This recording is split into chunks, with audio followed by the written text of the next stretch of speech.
Bueno, estamos iniciando de nuevo la clase. Tuvimos un problema técnico, pero vamos a seguir. Estamos en Mateo. No perdiste mucho del que entró ahorita mismo. Eh, Vamos a comenzar de nuevo en Mateo capítulo 5 para resumir y regresar al punto antes que se cayó la clase. Capítulo 5, habíamos dejado en el capítulo 8, pero voy a leer de nuevo el capítulo 7 para hacer un repaso. Bienaventurados los misericordiosos, porque ellos alcanzarán misericordia.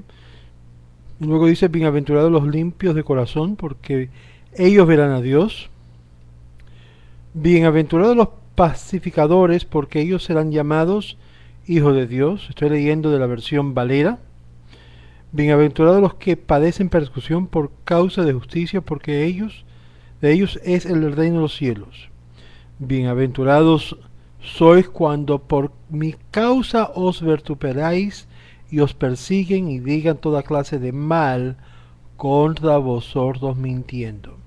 Gozaos y alegraos, porque vuestro galardón es grande en los cielos, porque así persiguieron a los profetas que fueron antes de vosotros. Muy bien, este es el contenido que vamos a tratar de enfocar en esta clase de esta noche. Y quiero comenzar simplemente a decir que, primero de todo, en el verso 7, cuando dice bienaventurados los misericordiosos, la palabra en todas estas palabras de bien, donde dice bienaventurados, realmente debe ser leído afortunados. Porque la palabra aquí es en hebreo de Eben Bohan, Ashrei. Ashrei significa afortunado, bienaventurado significa persona que tiene esta cualidad. La bendición o ser afortunados son los misericordiosos, porque obvio hay un concepto judío que dice que es el que muestra misericordia a sus criaturas, también será mostrado misericordia por el Creador. También este mismo fue mencionado por el rabino Gamaliel en el libro de Hechos, capítulo 5, verso 34, capítulo 22, verso 33, en donde se menciona esta idea de que cualquiera que tuviese merced sobre sus criaturas, merced será concedido desde el cielo. Esto de acuerdo a Shabbat 15b. Vamos a ver que muchas de las cosas que emplea Jesús como en un resumen de las enseñanzas rabínicas antes de él, durante de él y después de él, se ve aquí en estas enseñanzas éticas, que en sí ningún judío tiene problema con estas bienaventuranzas, porque lo que es consistente con el judaísmo es consistente con lo que es nuestra fe hebrea. Sin embargo, como vamos a ver más adelante, hay cosas que no son consistentes, porque obviamente fueron introducidos por otras fuentes y cambiado por esas fuentes. Muy bien, también nos dice que muchos rabinos también citaron el Talmud contemporáneo con Jesús, en la cual fueron más anteriores que él. Y hay que tener esto en mente cuando estamos hablando del concepto de la tradición oral, la cual el mismo Jesús sabía y conocía. Y él, por lo tanto, está recitando de formas resumido muchas de estas enseñanzas en su bienaventuranza. Y esto fue dado de mano a mano, de maestro a discípulos, en una línea que no se ha quebrantado. Esto se llama una mesorá o una masorá, que es por eso nosotros decimos que realmente hoy en día estos grupos Netzaritim, que yo le he hecho fuerte, no tienen una masora. Masora es lo que es una cadena que no ha sido quebrantada, y por causa que esa cadena ha sido quebrantada para el movimiento Netzarim, porque hubo un desenlace, una desconexión, por lo tanto no tienen una cadena de referencia, y ellos se ponen totalmente en mi contra por cuando yo le digo que aún la Iglesia Católica tiene más mesorá que ellos mismos, porque de verdad la tradición de los Netzaritim contemporáneos es de algo recién, y lo que hicieron que crearon lo que se llama nuevo Mateo reconstruido a su versión, pero realmente es la misma cosa que estamos estudiando, pero recompuesto a su comprensión y a su polémica.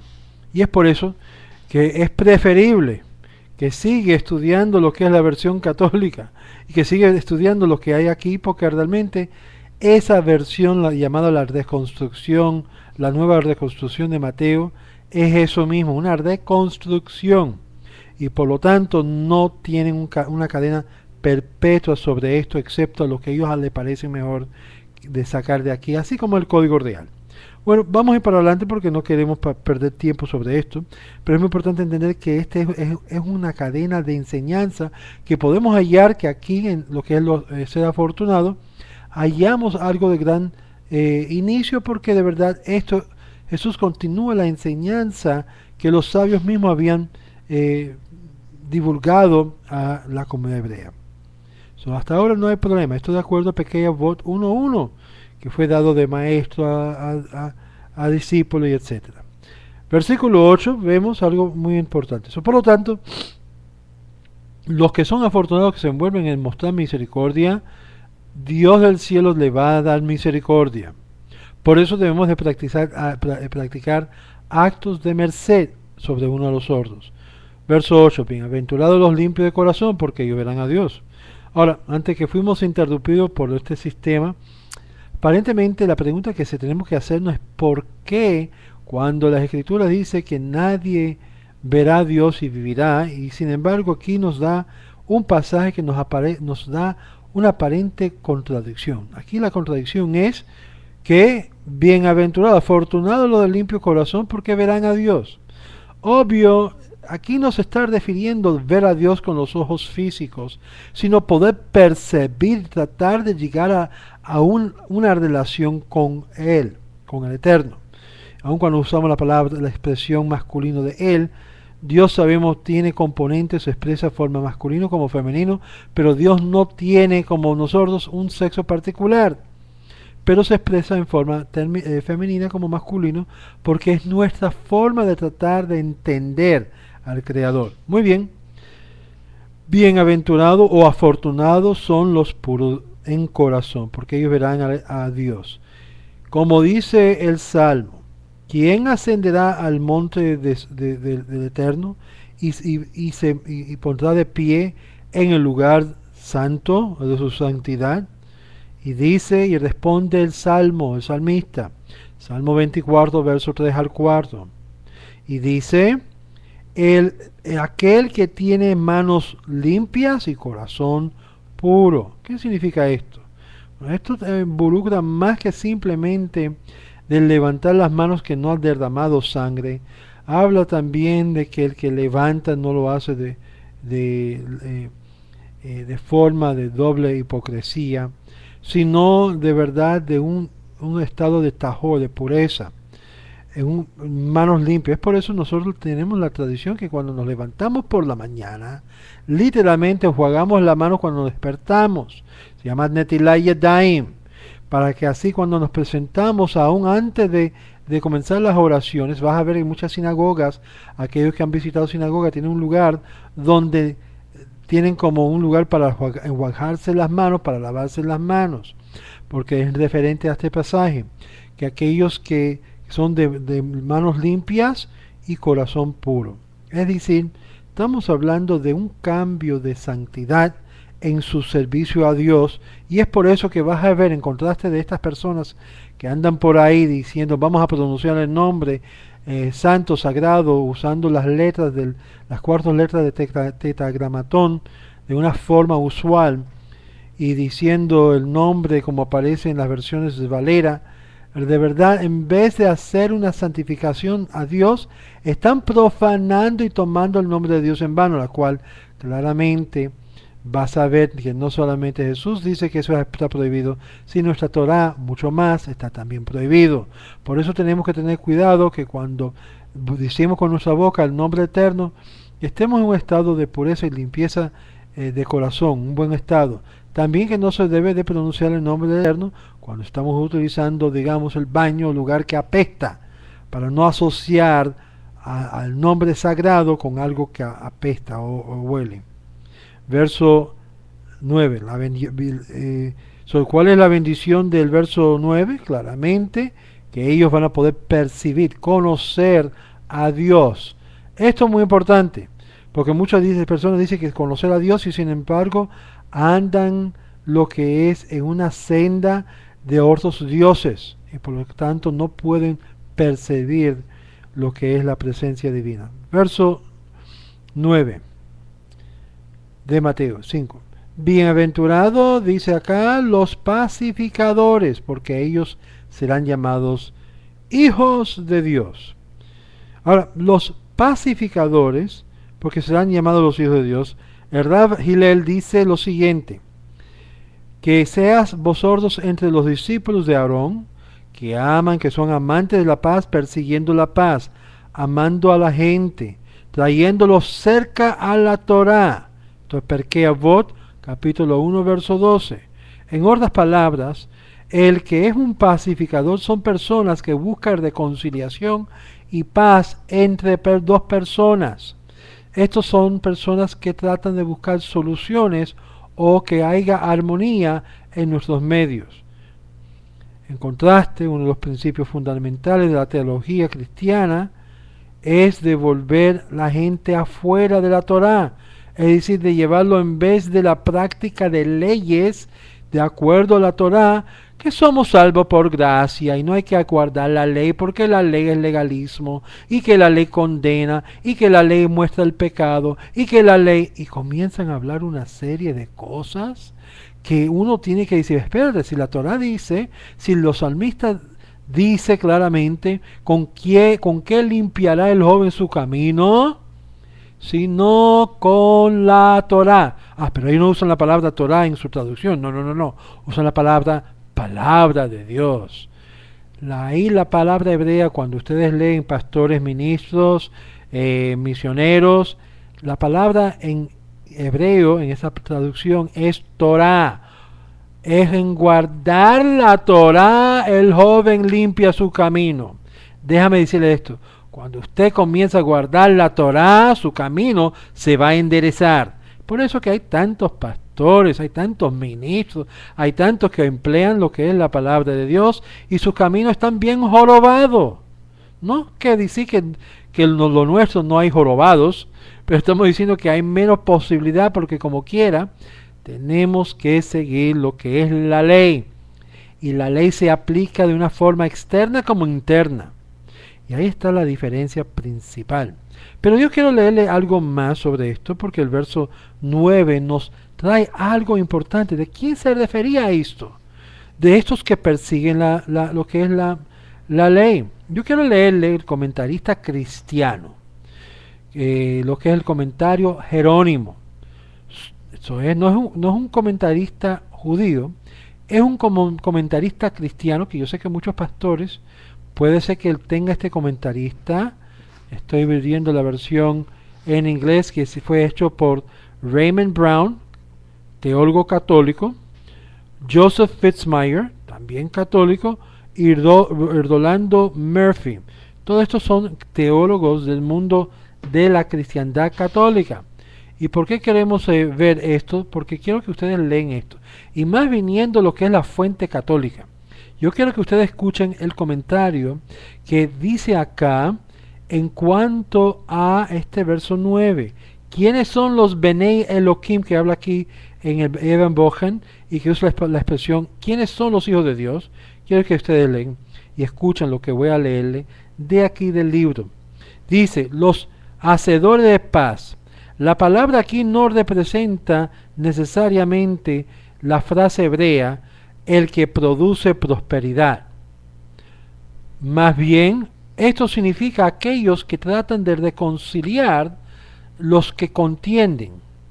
La reconciliación es, supuestamente, de acuerdo aquí a este comentario, la reconciliación es un oficio cristiano la cual es recomendado en los evangelios.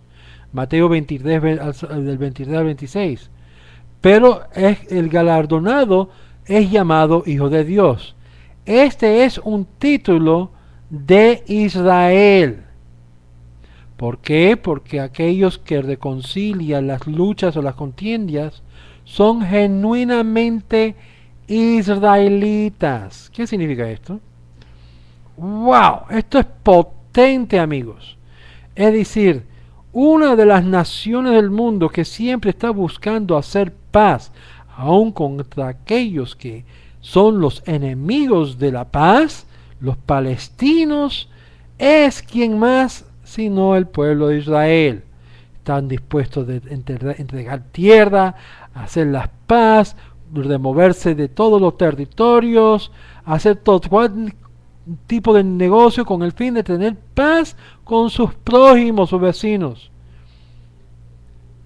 Sí, y sin embargo hallamos un gran contrariedad. Para poder lograr la paz tiene que tener dos socios que están de acuerdo de trabajar juntos hacia la paz. Y esto a Israel no ha hallado. Porque los enemigos de Israel, y cuando yo digo Israel, no me estoy refiriendo necesariamente del Estado de Israel, donde uno puede decir, bueno, usted apoya al Estado de Israel o no apoya. Estamos hablando del pueblo de Israel, los judíos. La razón que uso esa expresión forma intercambiable, porque obviamente tenemos que identificar claramente que estamos hablando de un pueblo que sigue la Torá, no un pueblo que con sus labios lo honran a Dios, sino que hacen y practican Torá, y hacen y guardan Torá, lo ponen en trabajar en su vida. Y dice acá que los hacedores de paz son llamados Benei Elohim. Muy bien. Hay un salmo que dice también, creo que es el Salmo 82-83, que dice, Dios está de pie en la congregación de los dioses. ¿Qué es esto?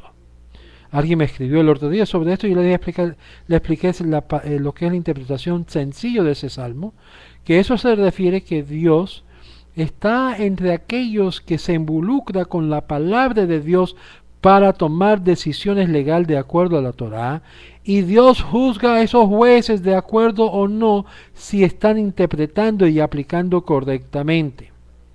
Que para aquellos que son cristianos o lo que es mesiánico deben haberse recordado las palabras de, de los discípulos o apóstoles Pedro y Pablo, que dijo claramente que las escrituras no es de ninguna interpretación privada.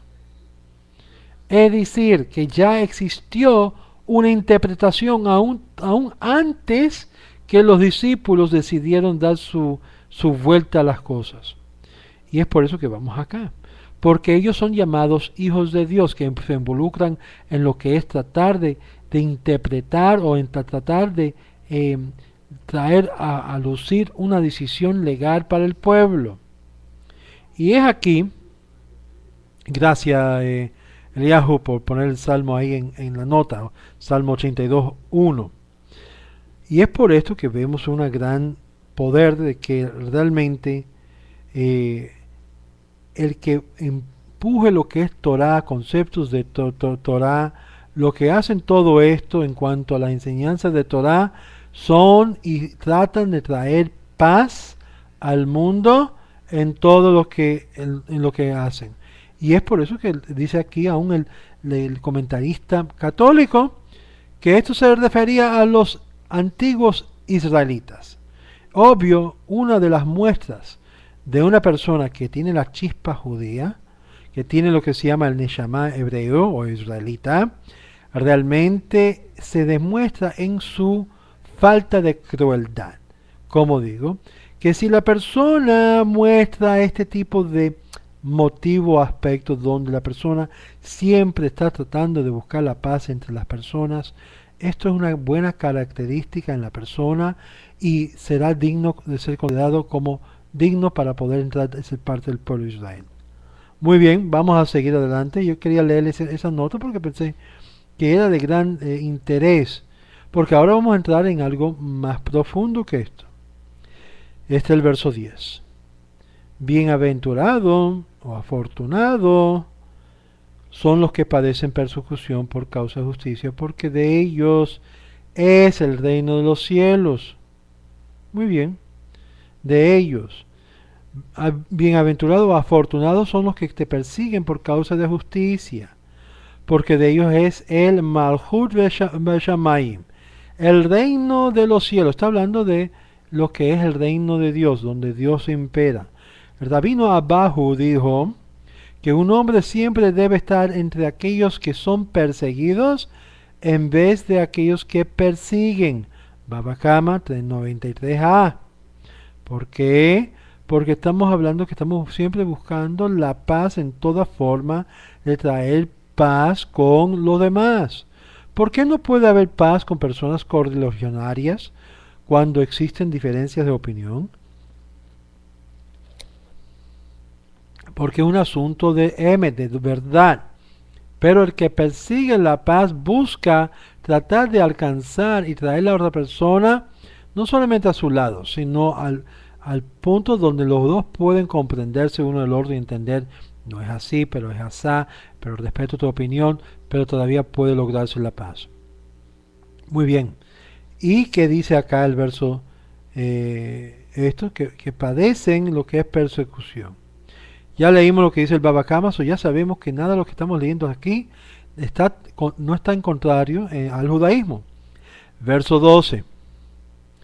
Verso 11, casi esquipé un verso. Bienaventurados sois que por mi causa os vituperen, os persiguen, digan toda clase de mal contra vosotros mintiendo. Ok, yo les recuerdo que yo les dije que saquen por favor su pluma. Tiempo de sacar su pluma. Porque esto es importante, muy importante, muy importante. No es cierto que la palabra aquí debe ser incluida en este pasaje, dice Bruce Metzger. Se omite esto del texto.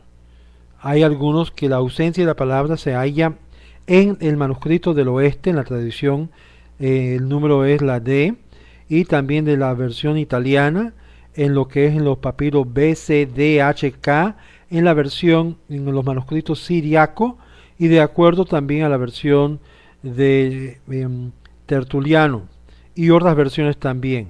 Y por lo tanto resulta en una acomodación escribal para tratar de inyectar lo que ocurre en Lucas capítulo 6, verso 22.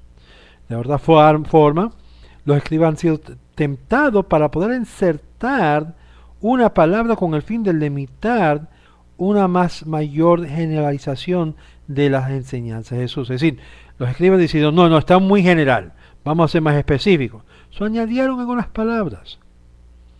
Específicamente, ellos sí sintieron, los escribas cristianos, que al hacer esto implicaba la naturaleza del caso, y compara esto con 1 de Pedro capítulo 4 versos 15 en adelante, con el fin de representar un balance de transcripcionales de que probablemente se debería leer.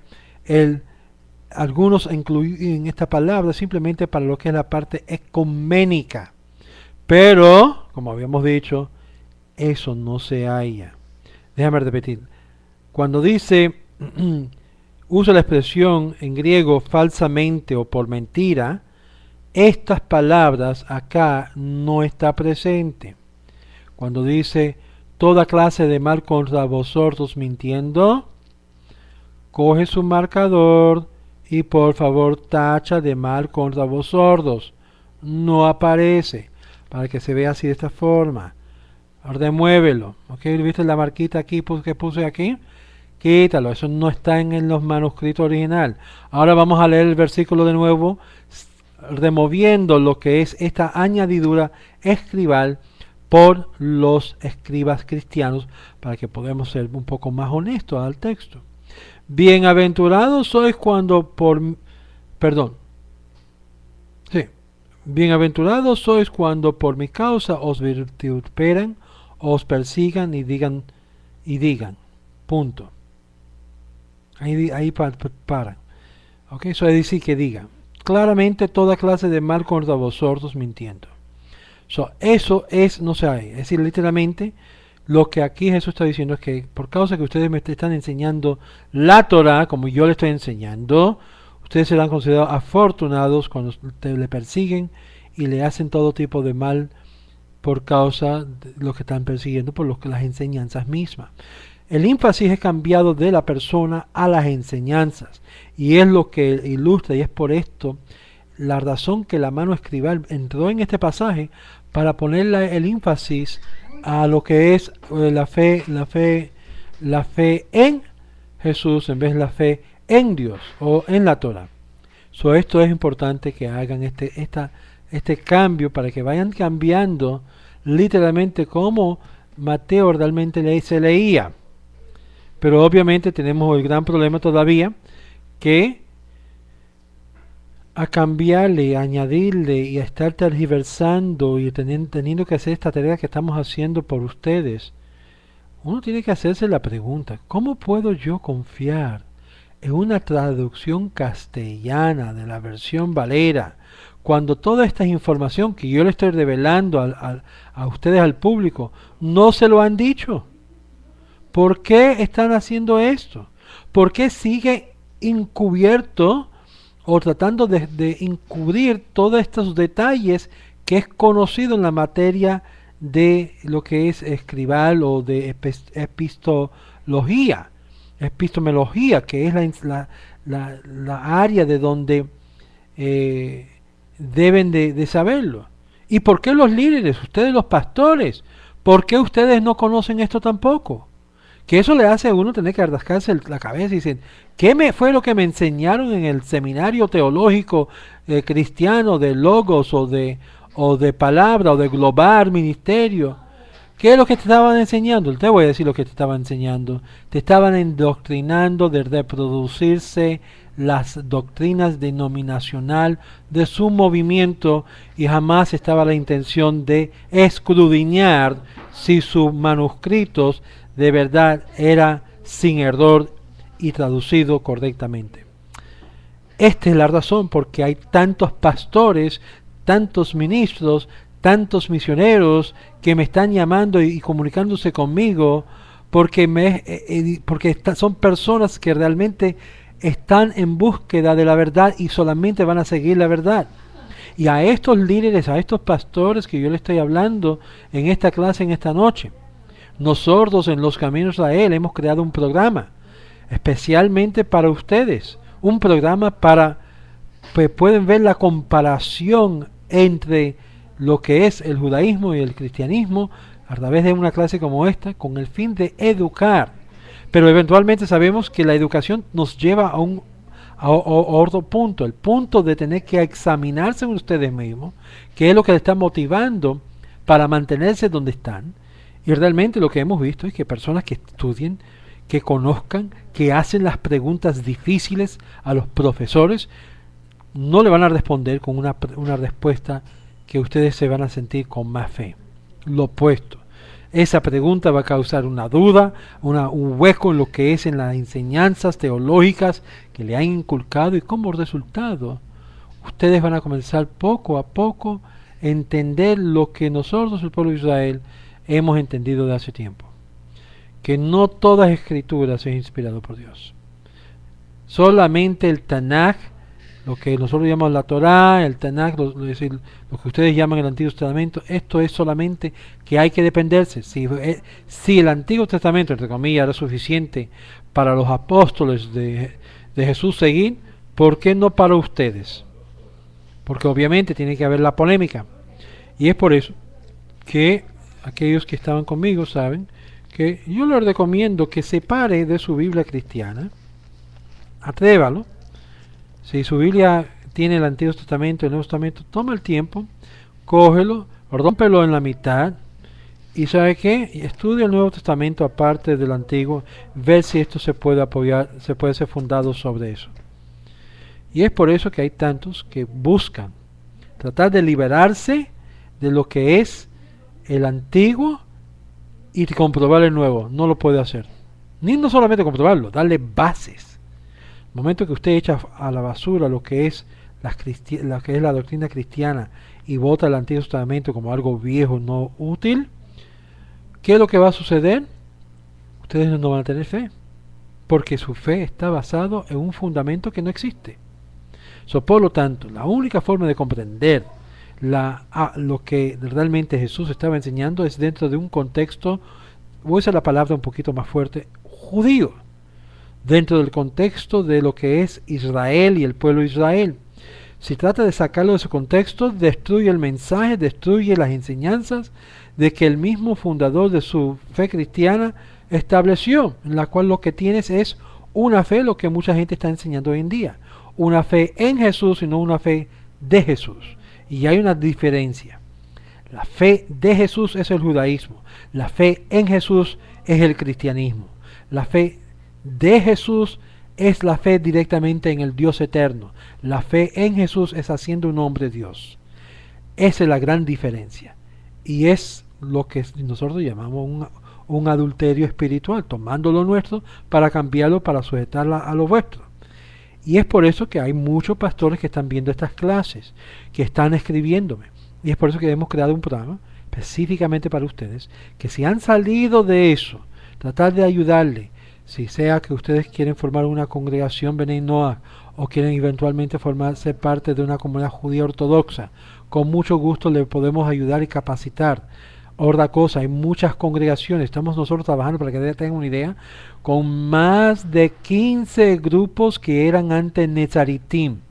Sí, amigos, mesiánicos y Netzaritim, que están saliendo, que no quiere ver nada con lo que es sus enseñanzas anteriores. De tal forma que hemos creado una forma, y muy pronto en YouTube lo vas a ver, que firman lo que se llama una declaración de afirmación y negación. Y se están uniendo a formar congregaciones ortodoxas en sus barriadas en Latinoamérica, y están pidiendo que nosotros le ayudemos en la afiliada, y con mucho gusto. Ya hemos hablado con varios grupos de rabinos que va a estar trabajando en esto y ayudándoles. Y créalo o no, lo vas a ver más y más. Y una vez que todas estas congregaciones están al punto que yo creo, y también otros rabinos creen, que están aptos para ser entonces puestos en lo que es en línea y ser reconocidos oficialmente como afiliadas o afiliados de los Caminos de Israel, con mucho gusto lo vamos a anunciar y lo vamos a publicar, pero ya están varios ya en proceso, y es por eso estas clases son de gran importancia. Y créame, algo está sucediendo en el mundo, y es que la verdad se está llegando a conocer, y es la verdad que hace la persona libre, no un ser humano. Vamos a ir para adelante. Vamos a seguir con este estudio, porque obviamente ya hemos encontrado dónde tenemos que removerlo. Hay que remover la parte final del verso 11 porque no aparece ahí.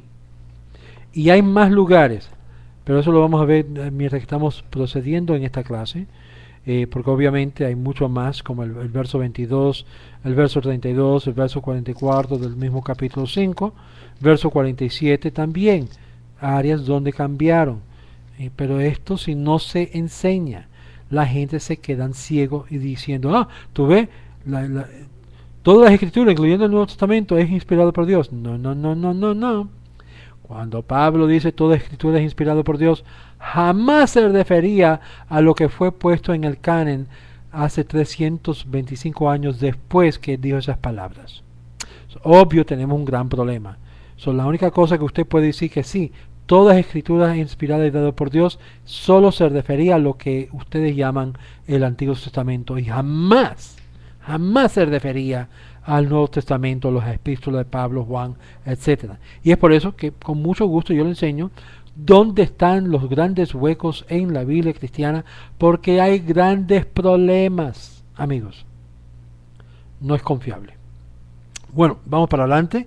Verso 11 habíamos dicho, y cuando hicimos el verso 11, vamos al verso 12 para ver lo que dice el verso 12. Y ver si aún está ahí el verso 12 del versículo. Y por lo tanto, siendo que están siendo perseguidos, yo quiero que ustedes vean la diferencia cuando leemos los versículos. Totalmente removido.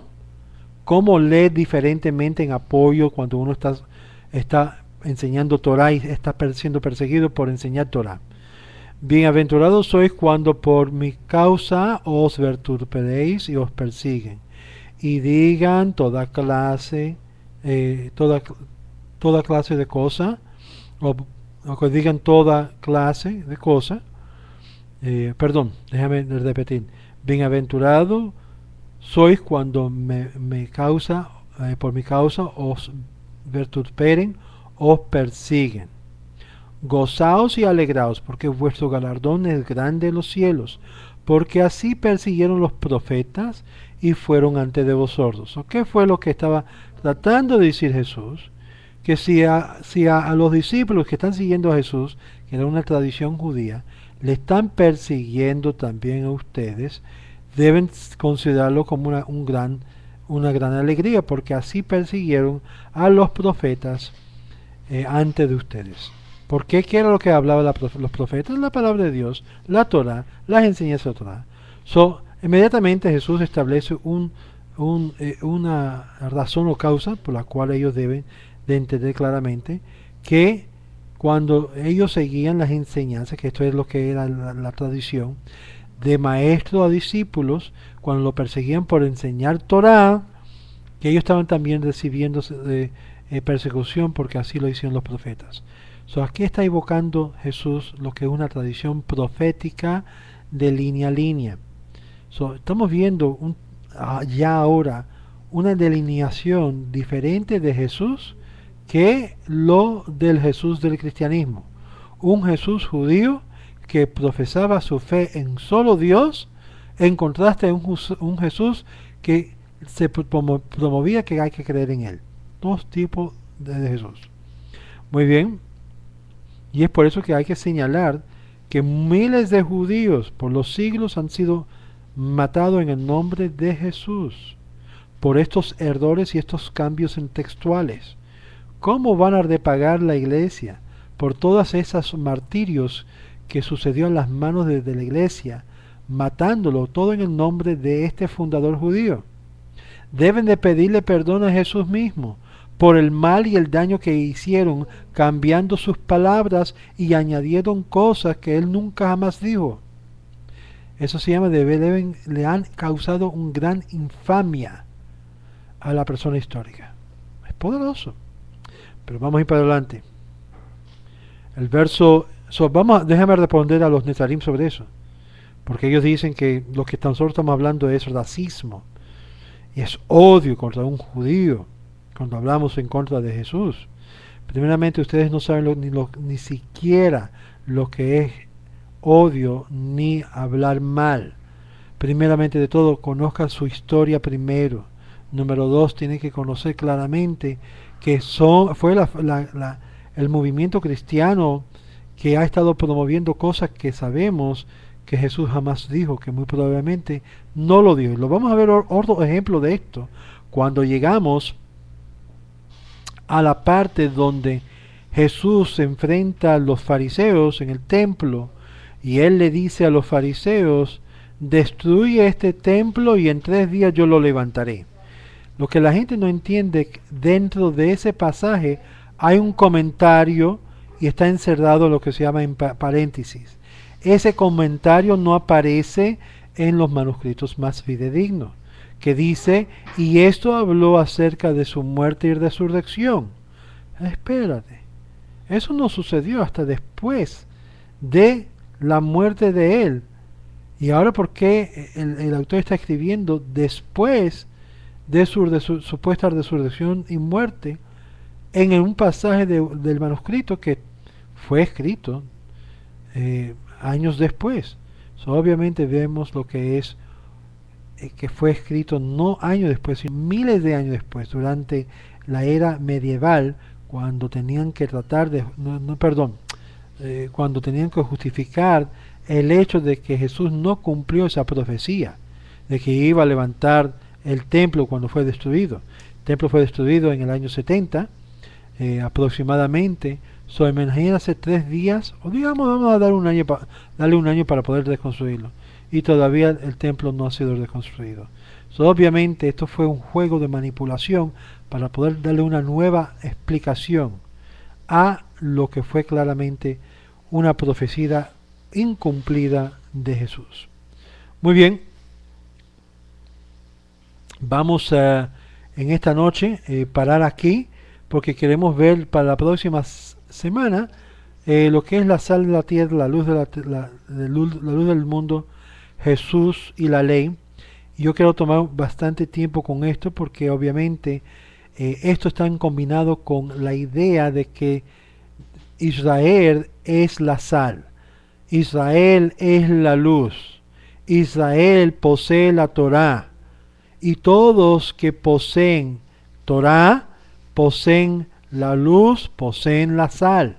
So, el verso 13 hasta el verso 20 vamos a ver un mensaje consistente que esto se refiere a Israel, el pueblo de Israel, y a la misma vez uno puede no estar alumbrando y todavía ser parte del pueblo.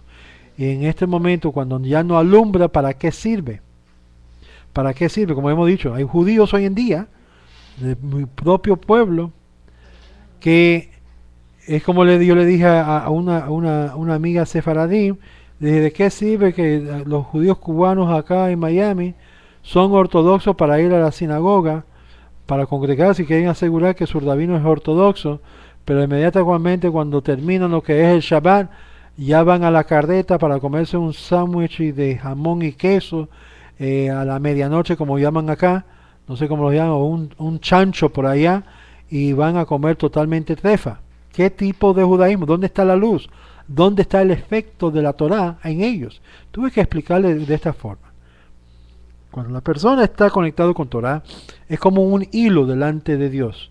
Y ese hilo nos mantiene conectados. Ese hilo es el hilo, como podemos decir, que nos conecta con el Eterno. Es un hilo que nos conecta. Y mientras tanto que estamos conectados con la Torá, todo anda bien, estamos hablando bien y está totalmente conectado para que cuando Dios nos mueva así, podemos sentir el mover de Dios abajo. Pero ¿qué sucede cuando hay un disconnect, cuando nosotros nos desconectamos con el Eterno? Sucede algo interesante. Es la palabra karet. La gente sigue actuando como ellos se sienten, ¿verdad? Ellos se sienten, mira, yo soy judío, pero ¿qué sucede? ¿Ves qué está pasando con el hilo? ¿Ves lo que está pasando? Ah, se cayó el hilo. Hubo un corte de circuito. ¿Qué sucede? Ya no están conectados con el Eterno, pero sigue pensando que están conectados. Y lo que sucede es que todavía están pasando por todo el movimiento de estar conectado. Obvio, la única cosa que puede rectificar eso se llama Shuvah, a regresar a Dios y reconectarse a Dios. Pero esto es lo que sucede cuando nosotros nos desconectamos. Hay hilos que comienzan a alar y desconectarnos con nuestra relación con el Eterno. ¿Es esto lo que nosotros somos? No. Y es por esto, así sucede con la luz, así sucede con la sal, así sucede con nuestra alma, así también sucede con la ley. Cuando nos desconectamos de lo que es la Torah de Dios, que es en sí el vehículo de lo que es el mensaje, la luz, la sal, el agua, todo lo que usted quiere compararlo, es esa conexión con el HaKadosh Baruj Hu. Cuando nos desconectamos de eso, nos desconectamos de la vida.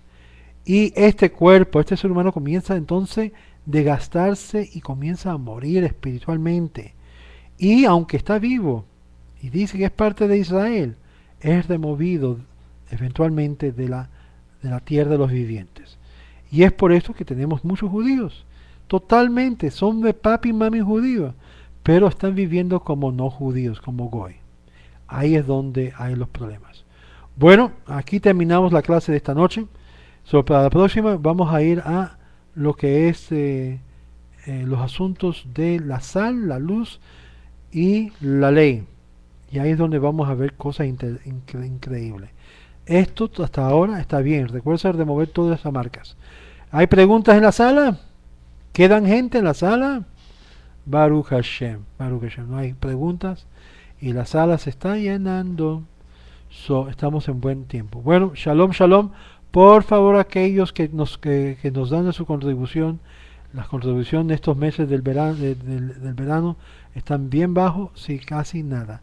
Recuerden su contribución, lo pueden hacer ahí abajo, ahí mismo bajito, donde ve el lugar que dice yeshiva.com, donde dice apretona, y pa'lante, pa'lante. Shalom, shalom, les deseo una buena semana y éxito, shalom.